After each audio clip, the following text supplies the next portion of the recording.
Qullaa kee baafadhuu amma waliin ciisnaa. Jaalaluma teetii lakkana na gubdu. Jaalaluma teetii lakkana na gubdu. Silaa murtii beekee waasilleen daararu. Waasilleen daararu. Yooyyaa ashama akkam jirtu kabajamtootaaf hordoftoota qophii keenya. Nagaaf jaalalli tokkummaan bakka jirtan hundaatti hunda keessaniif yaa ta'u jechaa guyyaa har'aallee seenaawwan nama barsiisan nama bashannansiisan keessaa tokko isiniif qabadheen dhiyaadheeraatii hanga xumura qophii kanaatti laayikii fi sheer akkanumallee sabskiraayib gochuun na waliin tura. Akkuma hedduun keessan beektan chaanaliin kun chaanalii haaraadha. Erga jalqabnee baatii tokkoof torbee 3 ol lakkoofsisnee jirra. Yeroo gabaabaa keessattis miseensota hedduu horanneerra. Hedduun keessan sabskiraayib otoo godhiin daawwachaa waan jirtaniif sabskiraayib gochuun maatii keenya ta'a. Waliin haa barannu jechaa kanneen sabskiraayib gootan laayik gootan yaada keessanillee guyyaa guyyaatiin naaf qooddan immoo guddaa galatoomaa jechaa kallachumaan gara seenaa guyyaa irraatti kan isin dabarsu ani Gammachiis Tashoomeedha. Jaalaluma teetii lakkana na gubdu. Jaalaluma teetii lakkana na gubdu. Silaa murtii waasilleen daararu. Waasilleen daararu. Bara jireenya keessanii keessatti gonkumaa hin raawwadhu. Wanti kun anaan hin madaalu. Anarraas hin eegamu jettanii wanti yaaddan garuu immoo haalonni isin dirqisiisee waan sana raawwattan ni jira. Eeyyeen hedduu keenya biratti wanta akkanaa ni mul'ata.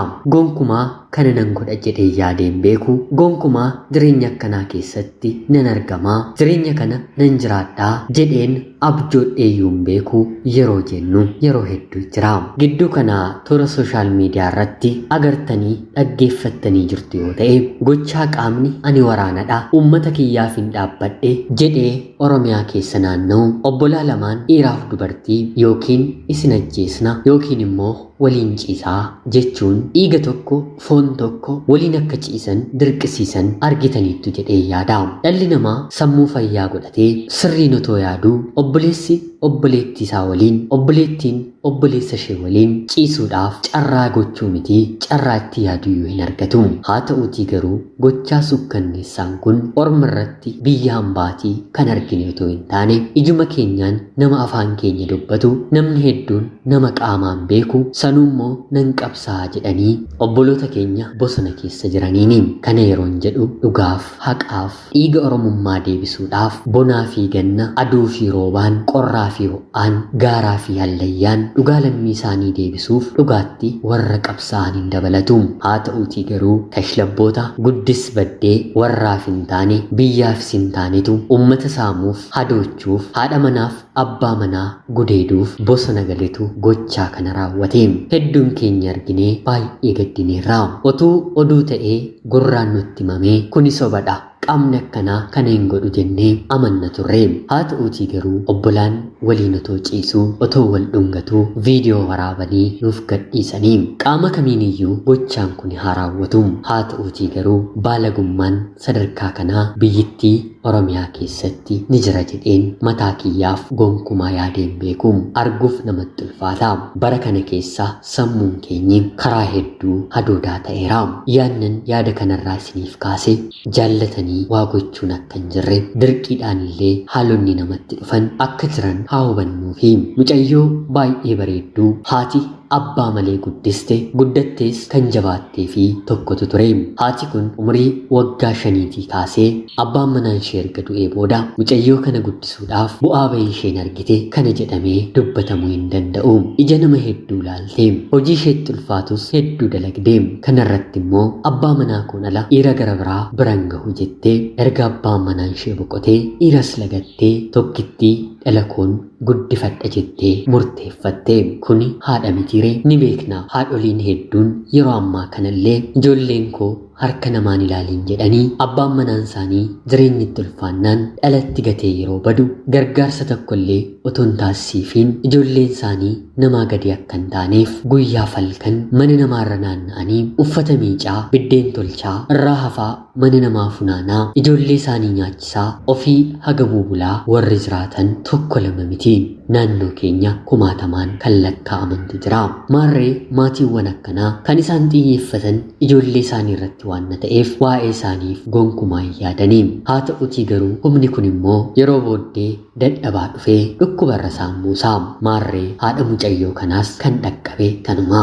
Waggaa 13 mucaa ishee erga guddistee booda intalli ishee waggaa 18 yeroo guuttu baay'ee dhukkube. Intalli ishees haadha ishee mana yaalaa yeroo geessitu maallaqa bara jireenya isaanii keessatti dhagahanii hin beekne mucayyoo kanatti itti himanii. Ofiif qoricha mataayyuu bituu hin dandeessu. Barnoota ishee barachaa jirti.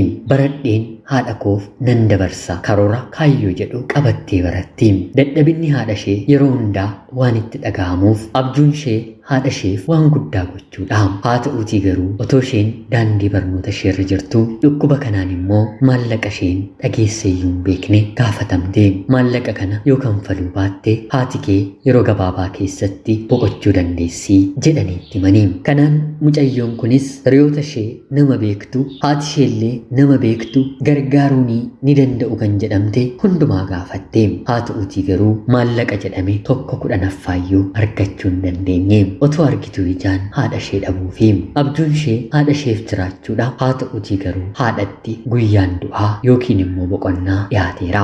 Kanaanis boo'uu gadduu watwaatuun amala ishee ta'ee dhumarratti bakka ciisichaa mana yaalaa keessa haati ishee illee itti yaalamtu kanfalamuu yeroo dadhabamu diida qorra keessatti haadha ishee baasanii kaa'anii ammas waan gootu dhabde. Kanaan guyyaa tokko nama haati ishee beektu yeroo haati ishee hin heerumne sanatti baay'ee ishee jaallatu. Haa ta'uutii garuu haati ishee isan barbaanne erga abbaan manaan ishee boqote illee dhufee ishee rakkisu yaadattee namichi kun abbaa qabeenyaa waan ta'eef haadha koommoo ni jaallata kanaaf na gargaara jettee mucayyoon kun gara biiroo dhaabbata isaa deemti.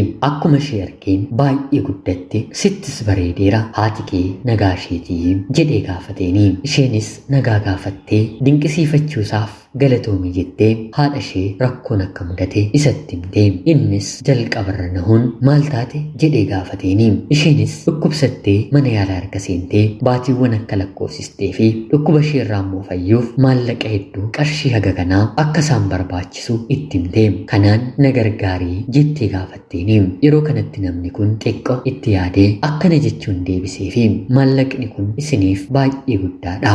Anaaf garuu galii torbee tokkodha. Kanaaf haga kanaatti of hin dhiphisiin hanga isheen fayyitee baatutti isiniifan kanfalaa. Haa ta'uutii garuu sana dura sanummoo har'a maallaqa kana fudhattee deemuu yoo barbaadde maallaqni kun isiniif waan salphaa waan hin taaneef bara jireenya keessanii keessatti hojjettaniillee fiduu waan hin dandeenyeef amma mana kana keessaa otoo hin bahiin natti bareeddee si jaalladhee akkuman si argeen haadha kee ijoollummaa natti fakkaatti waan jirtuuf wanta haati kee na dhowwatte naaf kenni. Qullaa kee uffata kee baasiitii koottu biiroo kana cufnee waliin ciisnaa na gammachiisiitii wantan haadha keerraa eebochaa ture naaf kenniitii maallaqa kees fudhuu deemii jedhee isheetti dubbate. Yeroo kana isheenis baay'ee gadditee maalatii akka dhala keetti na ilaalta mitii otoo haati kee natti heerumteetti ta'ee yoona silaa ati dhala koodha jettee ijoollummaa kootii kaastee nattaasaan turre har'a akkamittiin dubartii dhala kee taatu yeroo rakkattetti bifa kanaan deebistaafi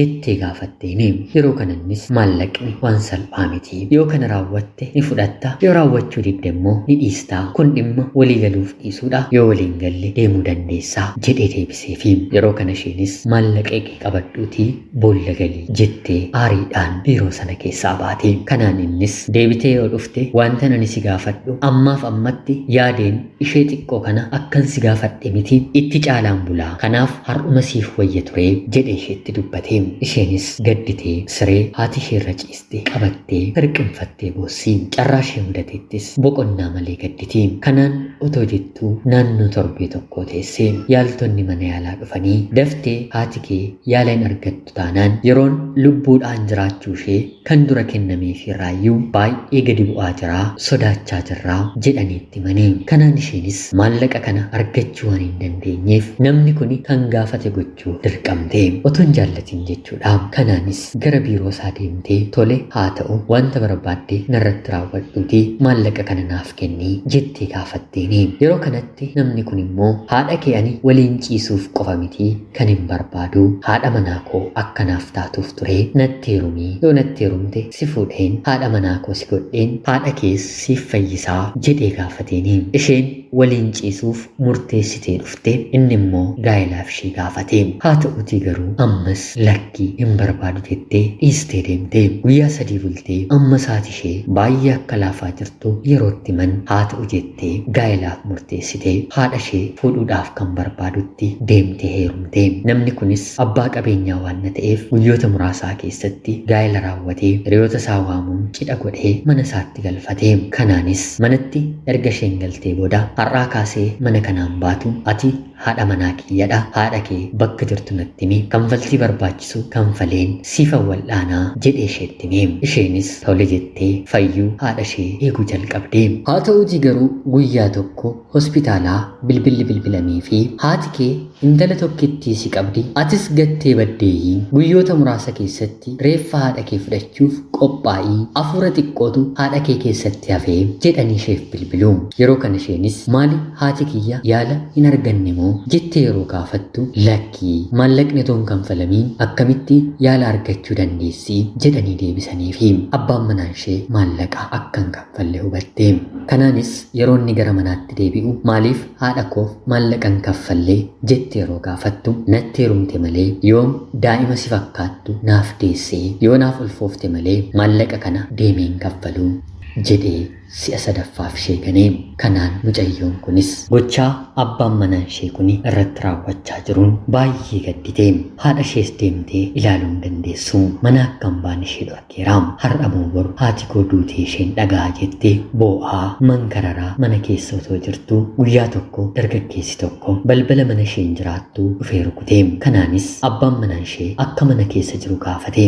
Akka tasaa yeroo inni hojiidhaa manaa ba'u ture. Abbaan manaa ishees mana akka hin jirre yerootti himtu baay'ee gaariidha dhimma dhuunfaaf sin barbaade jedhee taasoo jalqabe. Kanaanis maaloo na gargaarii abbaan manaan kee mana jireenyaa anaa fi haati kiyya waggaa dheeraadhaaf keessa jiraanne gatii kanfaltii kaasaa isaaniif kanfaleera jedhee ragaa sobaa funaansisuun nurratti raageessee otoo nuuf hin kanfaliin mana keenyaa nu baasisee nurratti diigsiseera maaloo na gargaarii itti naaf himi jedhee gaafataanii. Yeroo kana isheenis hojii abbaa manaa ishee waan hin beekneef anaan iyyuu abbaan manaan koo kan na fuudhe na jaallattee ani jaalladheen otoo hin taane haadha kee siif yaala naan jedheeti. Hanga har'aatti garuu haadha koof yaalii tokkollee hin goone hanga daa'ima gadameessa keessatti godhattutti haadha kee hin gargaaru naan jedhe. Hanga sanatti immoo haati koon duutii hospitaala keessatti rakkachaa jirti jettee isatti dubbatte. Kanaan innis eega kana ta'ee itti naaf himuu dhiisiitii ragaa mana lakkoofsa kanaa dookumentii isaa keessa naaf barbaadii ani immoo isa himadheen maallaqan argadhurraa haadha kee nan gargaaraa jedhee isheetti himaam. Isheenis tole jettee dookumentii mana keessa jiru sakatta'uu eegalte. Baay'ee waan na ta'eef guyyaa guutuutti fudhate. Booddee irrattis fooldarii tokkoon kan walitti qabame dookumentii dargaggeessi kun barbaadu argatte. Bultees bilbiltee kan inni barbaadu ol kenniteefi guyyaama sana otoo hin buliin dargaggeessi kun mana poolisii deemee abbaan manaa ishee qabame. Himannis irratti baname. Maallaqni dargaggeessa kanaa gatii kaasaa mana isaanii torbeema keessatti yeroo gadhiifamuu fi haadha mucayyoo kanaa abbaa manaa ishee dabarsitee kan kenniteefiif hanga barbaachisu hunda kanfalee deemee yaalchiseeni. Mucayyoo kanaanis otoo ragaa kana ati naaf hin kennine ta'ee maatiin kiyya daandii irratti kufuu akka waliin jenne atis naaf kenniteetta anis wanta nu waadaa siif galee xumureeraa jedhee isheetti hime. Kanaan mucayyoon kun inumaa gaa'ela kana barbaaddee waan ittiin seenneef otumanni mana hidhaa keessa jiru walii gugaafatte. Qabeenya isaa waggaa meeqa horateeru lamatti qooddattee nama kanarraa adda baate. Haati ishees guutummaa guutuutti fayyiteefi mana bareedaa bara jireenya ishee keessatti haati ishee yaaddee hin beekne ijaartee fi ofis jireenya bareedaa jiraachuu eegalte. Booddee irratti dargaggoon kana godhee fi amanamaa waan ta'eef isa waliin illee wal jaallachuun gaa'ela jaallatu kan barbaaddu dhaabbattee waliin jiraachuu jalqabde. Namni inni gargaara jettee jireenya isheef yaaddee haaloo jaalalaa haadha isheetiif qabu irratti bahus xiqqoodha jedhee tuffatee yaadee xiqqooma kanayyuu hin kennu jedhee yaala haadhaa kan dhorke. Haadha isheef jettee gatii kana hundumaa kanfalaa waan turteef yaala haadha isheef jettee icciitii isaa baastee booddeenis waan xiqqoo dhawwachuun waan guddaa walakkaa qabeenya isaa dhabe. Jaalaluma teeti lakkana na gubdu. Jaalaluma teeti lakkana na gubdu. Silaa murtii beekee waasilleen daararu. Waasilleen daararu. Egaan jaalatamtootaaf hordoftoota qophii keenyaa seenaa kanarraa waa hedduu akka barattan waa hedduu akka hubattan homaa shakkii tokko illee hin qabu. Hanga yoonaatti yeroo keessan naaf kennitanii dhaggeeffachaa turuu keessaniitiif illee guddaa galatoomaa jechaa seenaa qophii gara biraatiin hanga walitti deebinutti bakka jirtan maraan turtii gaarii isiniif hawwaa. Jaalaluma teeti lakkana na gubdu.